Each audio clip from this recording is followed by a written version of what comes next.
It's a hot night in the Cascade Mountains in Washington State. Picture yourself lying in a small cabin, your friends around you, talking about your latest crushes as the wind blows outside your cabin and pine cones occasionally fall on the roof. David Cassidy is by far the dreamiest. You're all crazy. Okay, fine. David Cassidy. So, who's your favorite Beatle then? Well, that's easy. Paul for sure. Yeah, Paul definitely. No way. George is so choice. I'll take him any day over Paul. What about John? He's pretty good looking, isn't he? Maybe, but Paul's the best. Don't forget Ringo. You and your friends erupt in laughter. Poor Ringo. No one ever seems to have a crush on him.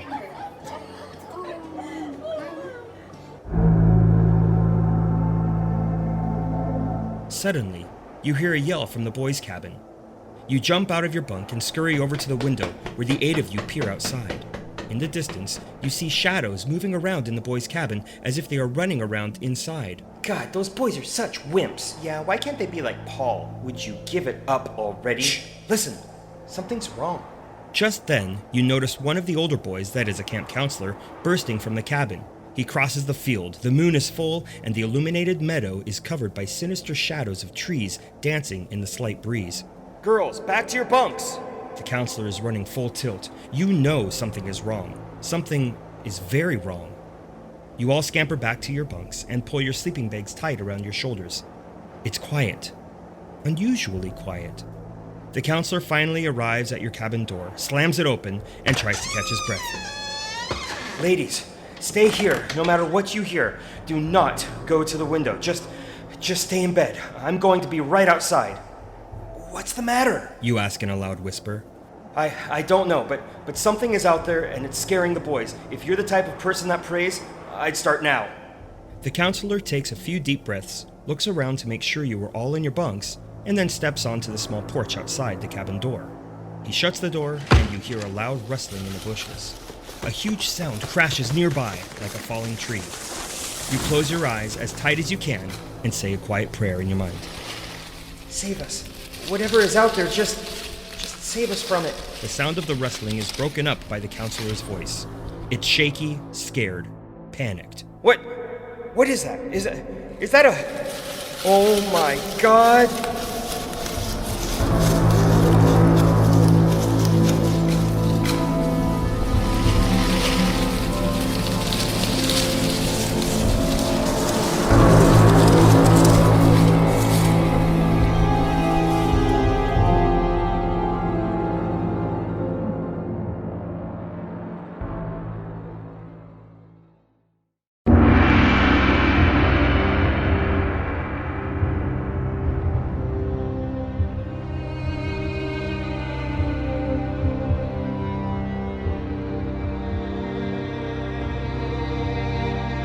Pacific Northwest Sasquatch Shadows presents Something Cryptid. This Way Comes.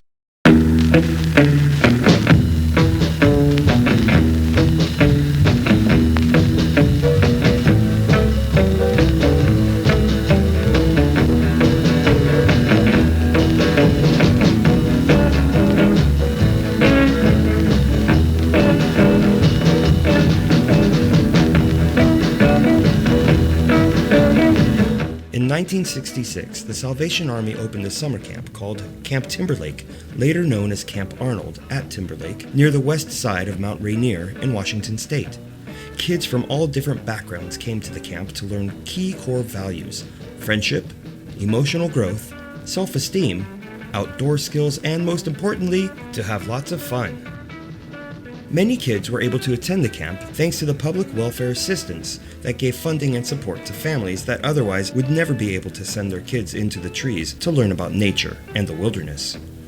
A 12-year-old boy named TJ had been coming to this camp since its opening, but this summer, the summer of 1968, would prove to be the most thrilling and most testing yet. His sister had attended with him in the past, but this year he was coming alone. His favorite activity was the last day canoe races across Trout Lake, and while he came in second place last year, he knew this year he would win the coveted trophy. It was all he could think about as he packed his backpack, ready to head off to Camp Arnold. Mom! Where's my pocket knife? I need it. It's on your nightstand next to your flashlight. Got it. Let's go. I want to be there before the other guys. That way I can get the best bunk in the cabin this year. I'm always stuck on the bottom.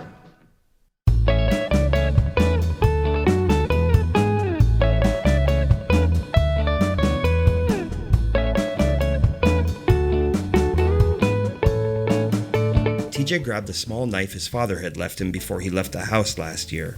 His older sister decided not to go. She had her first job at the local ice cream parlor and couldn't get the time off. TJ threw his pack over his shoulder, walked out to the car, and climbed in after, tossing his pack and sleeping bag in the trunk of the old army green Ford Pinto. Come on, Mom. We gotta go. We're gonna be late. TJ's mom climbed into the driver's seat, looked at her son with a kind smile, and they set off on Highway 161 toward camp. She turned on the radio and started humming along with the Fab Four. TJ pictured himself hanging out with his friends, sitting around the campfire at night making s'mores, and playing pranks on the girls' cabin. They arrived at Camp Arnold on a hot July day. Not a cloud was in the sky, and the shape of Mount Rainier loomed over the camp. This was going to be the best year yet. The camp was divided into two areas, Boys Town and Girls Town. All the cabins were A-frames that were set in the surrounding fir and cedar trees, and as he entered his assigned cabin with his pack and sleeping bag, he immediately jumped up to a top bunk near the back of the cabin by a window. There were 8 bunks on the ground level, and a loft above the bunks where the counselor would sleep. The next 3 days were full of adventure and discovery. TJ spent time swimming in Trout Lake and jumping off the boat dock, while his friends would shoot down the spiral water slide. He enjoyed learning canoe safety, which also consisted of major water fights using paddles, shooting small caliber rifles, and practicing his bow and arrow skills.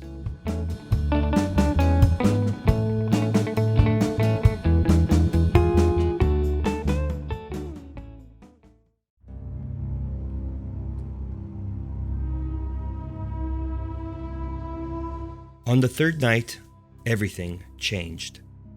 While they lay in bed, TJ's friend, Eddie, decided to tell a spooky story about a watcher in the woods. There once was a group of lumberjacks that were logging right near here. They had driven all day to get to the logging spot near this mountain when all of a sudden, their truck stopped. They had to get out and hike back to town, the old town of Elma. As they made their way down the hills and through the forests, one of the loggers fell and twisted his ankle. The other loggers told him to wait while they made their way to town and would come back with help. He waited for 2 days, scared to try to hike. But the whole time, he knew he was being watched. Owls would hoot and scare him, and then, all at once, a huge hairy monster that looked like a gorilla came out of the trees and picked him up. It screamed in his face, and the logger could smell its rotten breath and feel the blood trickling down his face that fell from the monster's mouth. The boys laughed.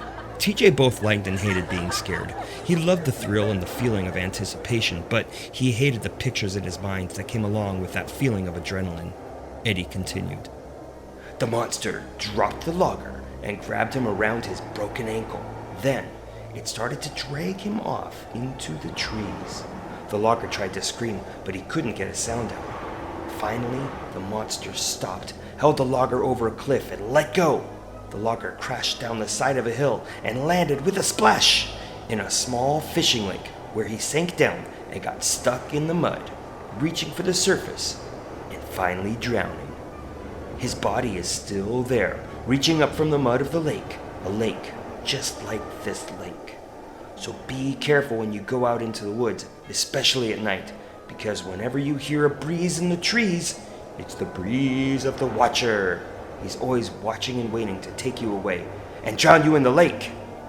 The boys were silent, and then all broke out in laughter.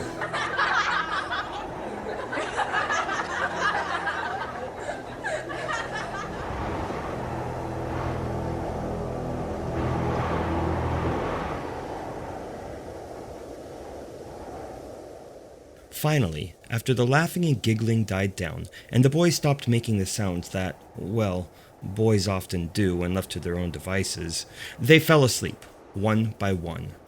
TJ could hear his counselor snoring above him and giggled to himself. And then he slept.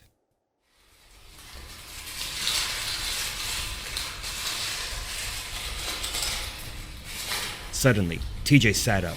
He was disoriented and everything around him was dark. Then he remembered where he was. He was sweating and cold at the same time. Loud noises from outside the cabin had woken him. The Watcher, he's here. Everyone, stay in your bunks. Do not come out. Something's outside, in the trees. Don't go near the windows or doors. Stay here. I'll be right back. Their counselor Craig jumped down from his loft, ran to the door, and slammed it shut. The boys sat in silence, not daring to make a sound. Dang it, Eddie. This is your fault, TJ thought to himself.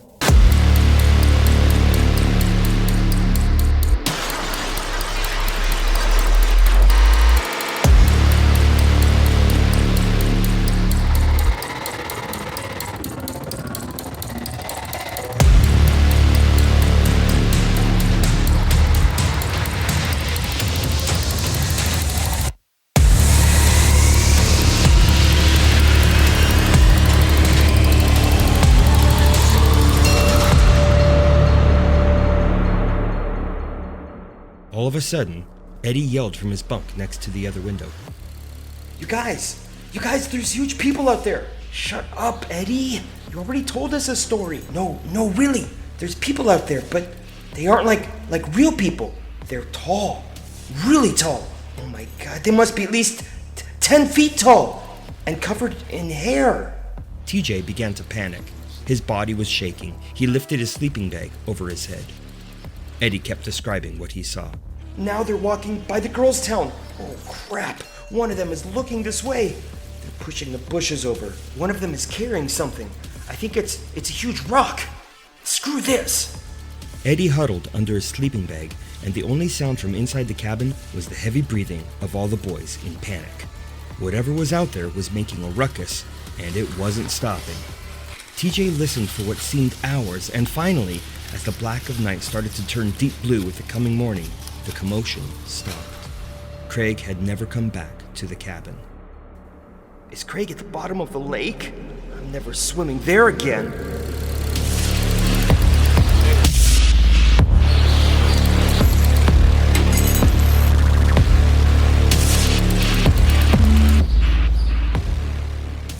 As the sun rose, the boys silently got dressed. None of them spoke, for the fear of the evening's events had caused them to lose any interest in conversation. As they stepped into the bright morning sun, beams of sunlight poked through the trees, illuminating the small bugs and other winged insects floating in the air.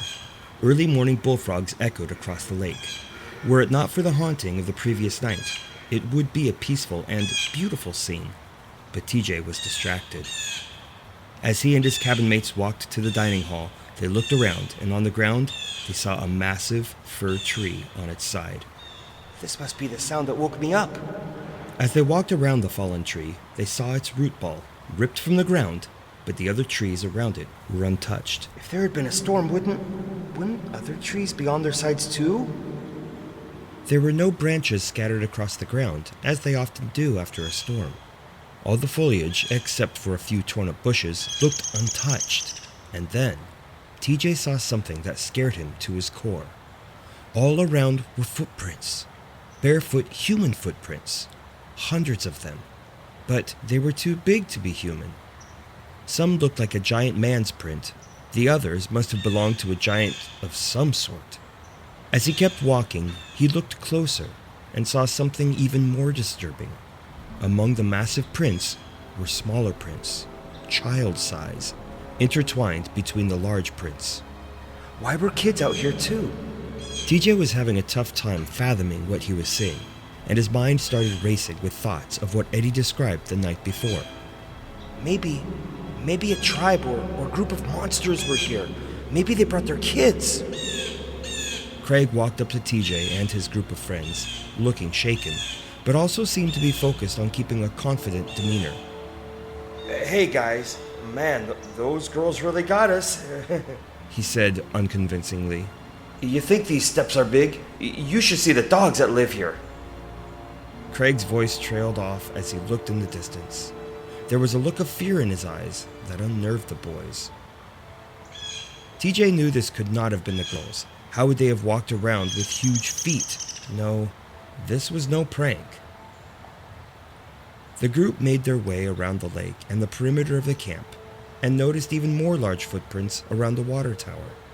As they made their way to the lake, they noticed algae and milfoil that had been pulled out and placed on the shore in piles. It was everywhere, a giant green mess. Later that evening, as the campers all made their way back to their cabins, TJ had finally convinced himself that it was indeed a great prank, and facing the darkness became a little bit easier. But there was still a twinge of doubt in his mind. Was it really the girls? If it was the moment for some payback. TJ decided to break out the record of scary sounds that he'd brought with him. Their counselor hadn't come back to the cabin yet. He was probably out with that counselor named Susie, kissing on the dog again. He climbed up to the forbidden loft, placed his record on the player next to his counselor's bed, and lowered the needle. Happy haunting.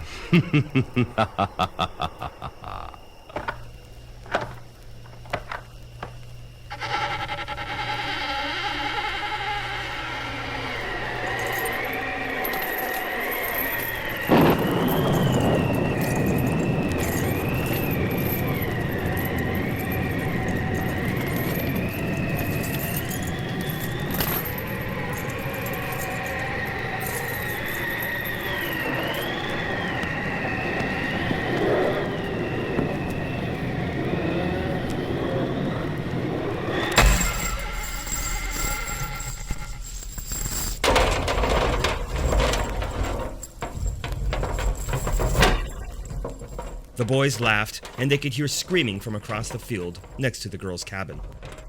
Way to go, TJ. You got him. Ha! The perfect prank. Oh, crap. Here comes Craig. Get back down. TJ grabbed his record, scraping the needle across its face, jumped down the loft ladder, and climbed into his bunk. Craig opened the door.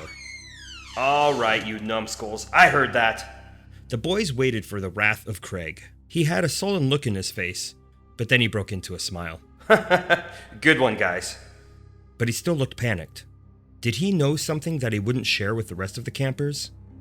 That evening, after the prank on the girls, the boys all slept without another disturbance. But they lay awake most of the night, visions of what could have made those prints floating around in their heads. Eddie refrained from telling a scary story, much to the boys' relief.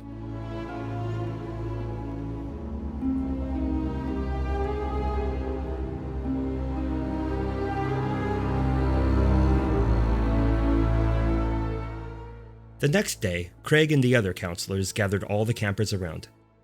We need to end camp early this year. We're really sorry. We have to get this tree out of here and clean up the beach, so unfortunately, you'll have to go home later today. And that was it. Camp was over. The mystery of the steps would remain a mystery. None of the girls had fessed up to the prank. Everyone was on edge, and the feeling of trepidation in the air was palpable. TJ was relieved to see his mother pull up in their car. He was sad to be leaving, but he was thankful to have survived whatever was in the woods. Was Eddie's story real? Was there a watcher in the woods? He would never know, but he was sure of one thing: whatever was out there was either the best prankster in the world or an unknown monster looking to steal children in the night. Or maybe, just maybe, it was the watcher in the woods.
for listening to this retelling of the Camp Arnold account in 1968 near Mount Rainier in Washington State. TJ's name has been changed, as has Eddie's and Craig's, but to this day, only one camper has come forward that we know of with this story. And yet, there must be multiple campers and counselors who actually experienced this event, should it be true. If you or someone you know is one of those, well, lucky individuals that has, please send a message directly to pnwsasquatchshadows@yahoo.com. We'd like to help get you in touch with TJ and learn more about this event. Dialogue used in this short story is created from the events of documented encounters near Mount Rainier, originally named Tahoma, and is not necessarily accurate but is based on extensive research. If you enjoyed this episode, please leave a 5-star rating and a review, which will help get these stories out there.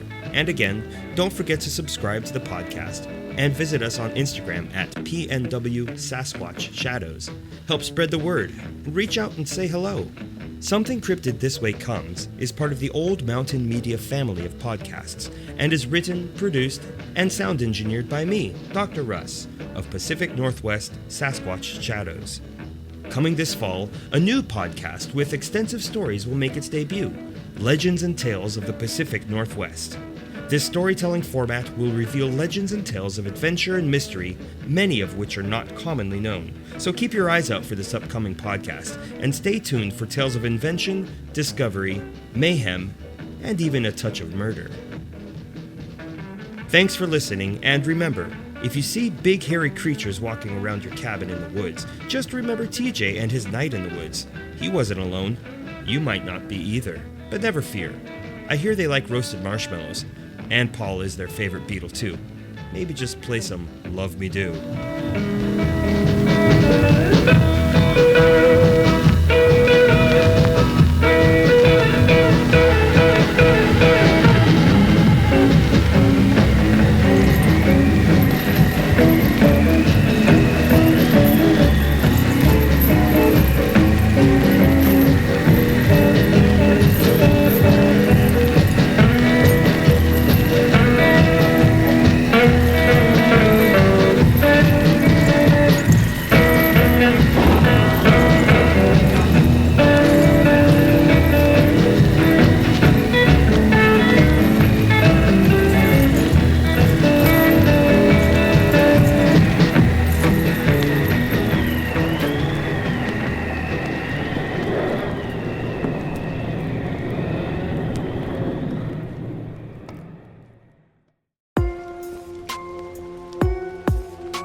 Something Cryptid This Way Comes is a production of Old Mountain Media. Visit us on Instagram at PNW Sasquatch Shadows and Facebook at Old Mountain Media. Something cryptid this way comes.